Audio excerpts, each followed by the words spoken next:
Hello tout le monde! J'espère que vous allez bien, vous avez passé une bonne semaine et que vous avez passé aussi un bon week-end. Laissez-moi en commentaire un peu comment s'est passée votre semaine. Ça m'intéresse, histoire de savoir qu'est-ce que vous avez fait ou qu'est-ce que vous avez mis en place pour vous sentir bien dans votre corps. Donc aujourd'hui, je vais vous parler du mouvement. Euh, donc vraiment le langage au niveau du mouvement. Surtout, je trouve aussi que le mouvement nous aide beaucoup lorsqu'on a cette pathologie neuromusculaire, neurologique. Ça nous aide en fait énormément à pouvoir s'exprimer, à pouvoir aussi oublier. Et puis en même temps, c'est vrai qu'il y a cette contrainte qui fait que comme on est dans le mouvement et que ça peut être lié de manière moteur ou parce qu'on a justement ces nerfs périphériques qui sont très agités, et ça peut aussi nous arrêter et nous bloquer dans certaines choses. Euh, Ça m'est arrivé de vouloir prendre ma bouteille d'eau et de ne pas pouvoir la gripper parce qu'en fait mes doigts étaient figés. Et du coup, je sais que de faire du mouvement, d'être beaucoup trop longtemps, de solliciter trop longtemps certains muscles ou d'être trop dans une activité peut parfois amener à ce que le corps tout à coup se fige ou tout à coup ce soit un trop plein et qu'ils disent tout simplement de s'arrêter en fait. Mais c'est vrai que le mouvement, je trouve qu'il est très important parce que comme tout le système nerveux, il travaille au travers de stimuli, d'accord? Je me dis que de faire autre chose, de faire vraiment quelque chose qui soit du mouvement, que ce soit aquatique, par exemple, ça peut être de l'aquagym, ou ça peut être un peu de natation, un petit peu de sport, un petit peu de danse. Donc, simplement être dans le mouvement fait que ça va permettre de pouvoir simplement focus le stimuli et stimulus ailleurs.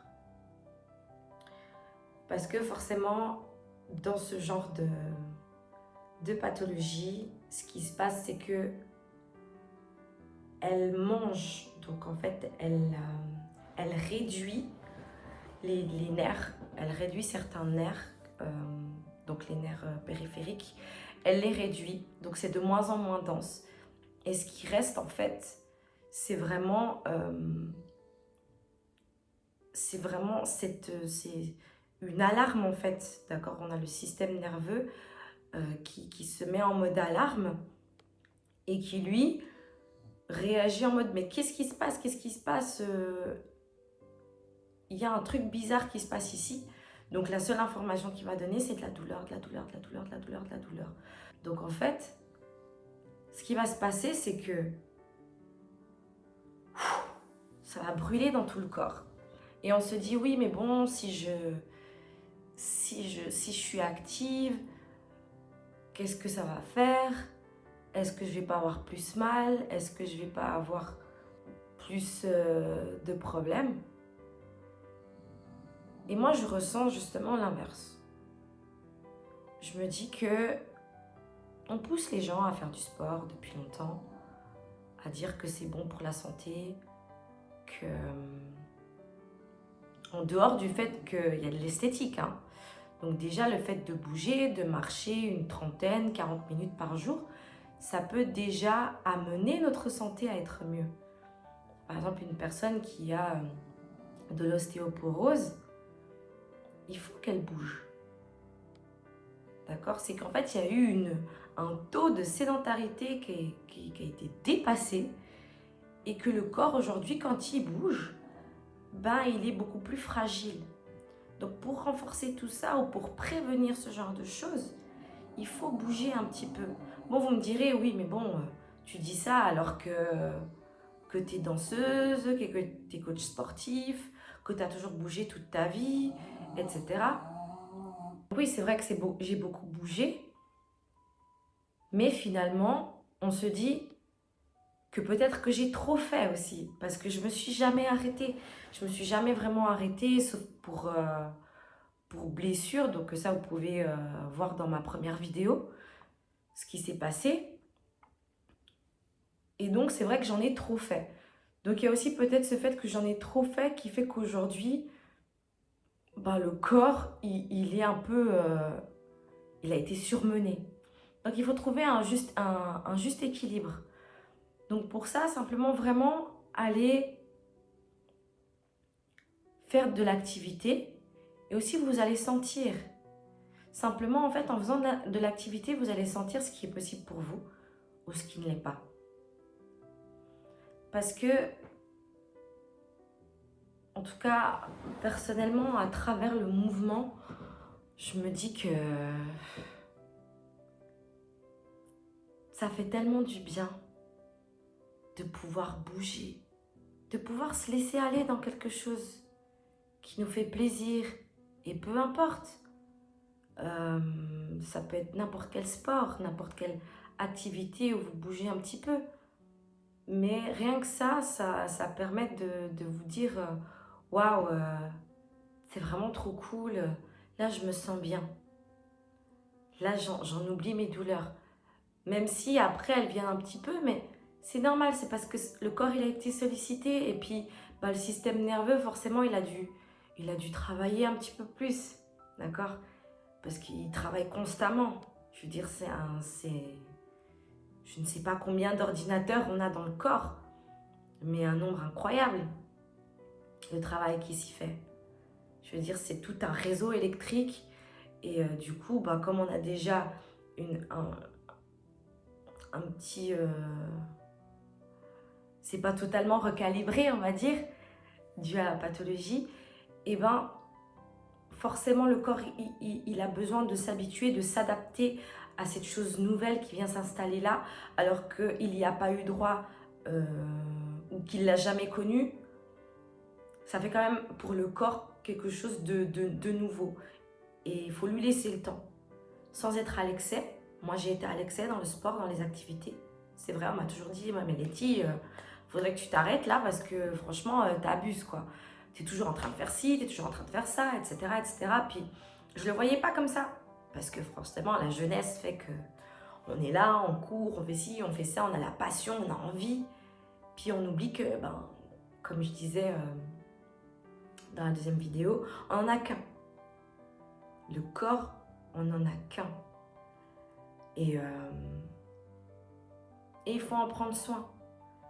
Mais il faut en prendre soin aussi par rapport à ce qu'on peut faire. Moi, je sais que de danser, ça me fait un bien fou. Ça me libère. De plus, avec la musique, parce que la musique me touche. Chanter aussi, ça me fait un bien fou. C'est toujours la musique qui va me transporter. Et pour moi, le sport, il y a un lien aussi avec la musique. Forcément, je donne des cours collectifs, donc il y a de la musique. Il y a toujours de la musique. En fait, je suis toujours dans ce rapport mouvement-musique. Musique-mouvement. et ça, en fait, ça me permet vraiment de m'évader et d'être à l'écoute d'autres choses. Donc, comme je vous disais, d'avoir vraiment ce stimuli qui est ailleurs. C'est cette information qui vient d'ailleurs. C'est une chose qu'on a envie d'exprimer, qu'on a envie d'explorer, qu'on a envie d'interpréter. Parce que finalement, le mouvement, c'est ça. C'est l'interprétation de ce qu'on entend, de ce qu'on voit et de ce que l'on ressent. Et je suis très timide de base. Vraiment. Et du coup, d'avoir fait de la danse, par exemple, et même dans le sport, ça m'a permis de m'ouvrir. De m'ouvrir et de ne pas rester refermée sur moi-même. Vraiment. Parce que c'est vrai que les danseurs, on est un peu d'abord, à la base, par exemple, un peu perçus comme des autistes. Dans le sens, quand je dis ça, en fait, nous les danseurs, on est un peu perçus comme des gens très centrés sur eux-mêmes. Parce que dès que la musique arrive, ça nous prend tout le corps. Et là, on s'exprime.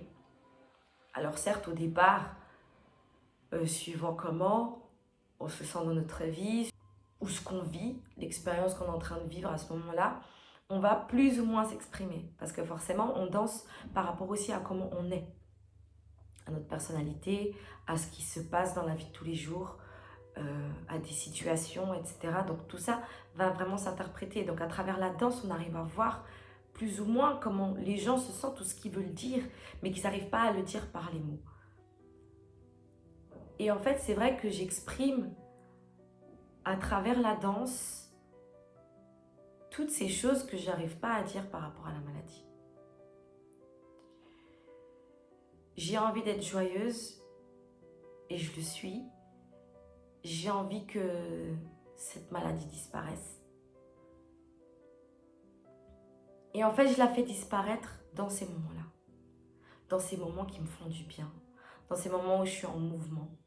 Et que je peux simplement partir et puis me laisser vouer un pétage de plomb sur un son que je kiffe. Et du coup, c'est ça qui est beau. C'est justement ça, c'est de dire, toujours dire à cette pathologie, ouais, c'est vrai que t'es là, mais tu vas pas pour autant m'empêcher d'être une personne dite normale, qui n'a rien. Parce que oui, c'est vrai, comme je disais, j'ai de la chance, et vraiment, et grâce à Dieu, parce que j'avais perdu la sensation de mes jambes pendant quelques temps, j'ai la chance d'avoir mes jambes. Vraiment, j'ai la chance d'avoir mes jambes et grâce au ciel, je les ai toujours. J'ai toujours cette sensation, donc je peux toujours bouger. Et je sais que c'est pas toujours le cas dans certaines pathologies. Mais vous avez d'autres choses. Vous avez d'autres choses. Il vous faut explorer, vous connaître et savoir où est-ce que vous pouvez taper en fait. Où est-ce que vous pouvez vous révéler. Où est-ce que vous pouvez vous épanouir, vous lâcher. Et ce, peu importe la pathologie, tout en écoutant votre corps toujours. Parce que finalement, c'est quand même le corps qui met un stop. La tête peut aller plus loin que le corps, mais c'est quand même toujours finalement le corps qui met un stop. Et c'est vraiment là, c'est vraiment là que vous allez pouvoir voir que de libérer des choses et simplement de nouvelles compétences, un nouveau potentiel, que ça va juste être incroyable. Ça va juste être incroyable. Moi, ça a libéré chez moi vraiment quelque chose que, au niveau de ma voix, je savais pas que je pouvais faire certaines choses. Je n'étais même pas au courant, sincèrement. C'est grâce à Sabine de l'école Sova Gospel Choir, qui est à Genève, que franchement, je me suis dit, ah ouais. Elle m'a dit, mais t'arrives à faire ça, ça, ça. Je dis, ah ok. Parce que en fait, j'avais vraiment ce besoin d'expression et de faire des trucs et de me lancer dans quelque chose de pousser un peu plus loin que d'habitude, tout simplement, au niveau de ma voix, par exemple. Au niveau de mon corps, moi, ce qu'il me fallait, c'était d'être un peu plus relâchée. J'étais très tendue dans mes mouvements, pas très smooth. Et d'aller chercher autre chose, un autre langage, une douceur, une manière aussi de me faire du bien à travers ça. Même si c'est vrai qu'il y a d'autres styles de danse qui paraissent brutales, mais je pense pas je suis sûre qu'elles ne le sont pas, mais elles paraissent un peu du style le crump, que j'aime beaucoup regarder, qui en fait par exemple, le crump me donne cette impression de pouvoir libérer quelque chose qui est en moi et qui, en fait, avec la maladie, je lui dis un peu, hey, t'es là, mais en fait, t'es pas là. Et mais toujours en écoutant mon corps. J'insiste beaucoup là-dessus parce que, et je me parle à moi-même en même temps, en toute honnêteté, parce que on doit vraiment s'écouter. Mais en même temps, on ne doit pas oublier d'écouter son cœur. Et quand le cœur, malgré tout ça, te dit « Mais pourquoi tu ne ferais pas ça? Ne te mets pas de barrière. Teste, laisse les choses s'exprimer. » Et en fait, c'est simplement le fait de... Tu écoutes ton cœur, tu écoutes ton corps, et tu vas aller trouver ce bien-être. Tu vas aller trouver ce qui peut te permettre de te sentir bien dans ton corps, encore une fois. Donc ne t'arrête pas à des choses ou simplement aussi aux gens autour de toi qui simplement vont te dire oui mais bon, fais peut-être pas ça parce que tu vas pas te sentir bien après, parce que si, parce que ça. Je vais vous raconter une petite histoire, c'est... j'ai donné des cours de danse dans une ville à Avenches, petite ville. Et j'étais jeune à cette époque-là, je devais avoir 17 ans, à peu près. Et il y avait une fille, elle avait 9 ans.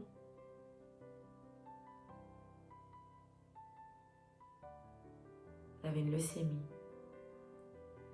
Et elle venait au cours après ses chimios. Pourquoi? Parce qu'elle voulait se sentir bien. Parce que c'était son moment à elle, que personne pouvait ou ne devait le lui enlever. Et elle a vraiment trouvé cette force pour faire ça. Et son papa me disait, mais ça lui fait un bien fou. Ça lui fait un bien fou. Donc ça pour vous dire que si vous savez qu'il y a quelque chose qui peut vous faire du bien, testez-le, essayez, regardez ce que votre corps vous permet de faire, où il y a forcément des moyens de trouver des alternatives ou de trouver d'autres passions, de nouvelles passions, de nouvelles choses qui peut simplement, l'histoire d'un instant, vous faire oublier ce qui se passe. Faites-le. Et soyez cette petite fille de 9 ans qui, malgré tout, malgré la douleur, malgré la fatigue, sans pour autant se faire du mal, hein, j'entends bien, sans pour autant, mais simplement avoir ce sourire à la fin d'un cours ou ce sourire à la fin d'une activité qui vous dit « Ah, je suis là », alors faites-le. Et partagez-moi ce que vous avez fait. Si vous avez découvert de nouvelles choses, dites-le moi. Et je vous souhaite une bonne journée et soyez bénis et à bientôt. Ciao!